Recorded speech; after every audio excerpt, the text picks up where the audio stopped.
CMD of Bharat Coking Coal Limited held a courtesy meeting with the newly appointed Mayor of Dhanbad, Sanjeev Singh, and Ragini Singh, the Honorable MLA of Jharia. Focused ongoing development initiatives and welfare measures, which is a key hub for India's coal industry. Infomerics has reaffirmed NLC India's 916 crore rupees term loan rating at IVR-AAA with a stable outlook, reflecting strong financial stability and creditworthiness. BHEL's stall at Bharat Electricity Summit 2026 drew major attention with 3D exhibits and VR experiences, attracting top officials from DVC, UPR, VUNL, GE Vernova, and NHPC. In a major step towards strengthening India's energy security, Oil and Natural Gas Corporation (ONGC) has launched its ambitious deep sea exploration initiative DeepX under the broader vision of Samudra Manthan. Government of India, through the Ministry of Railways, has approved the appointment of Shri B. Mugunthan, IRAS, currently serving as FA and CAO, Northern Railway, to the post of Director Finance, Dedicated Freight Corridor Corporation of India Limited, DFCCIL. His tenure will continue until 31st May 2030.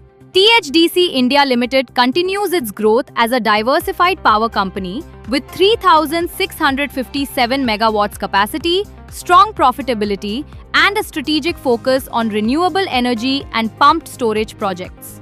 In a major boost to the country's energy security, India has successfully achieved 1 billion ton coal production for the second consecutive year, reaching the milestone on March 20, 2026.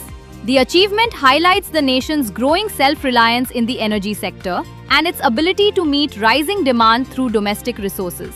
The Government of India has introduced the Credit Guarantee Scheme for Microfinance Institutions 2.0, CGSMFI 2.0, a targeted policy intervention aimed at revitalizing credit flow to the microfinance sector and strengthening financial inclusion across the country. While broader markets struggle in 2026, PSU-themed mutual funds stand out as top performers.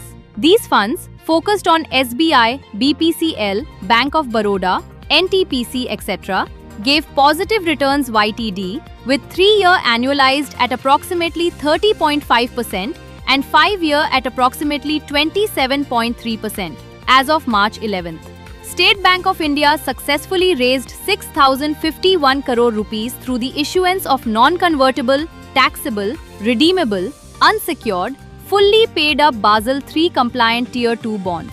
The bonds carry a coupon rate of 7.05% per annum and a tenure of 10 years, with annual interest payable on 20th March each year until redemption on 20th March 2036.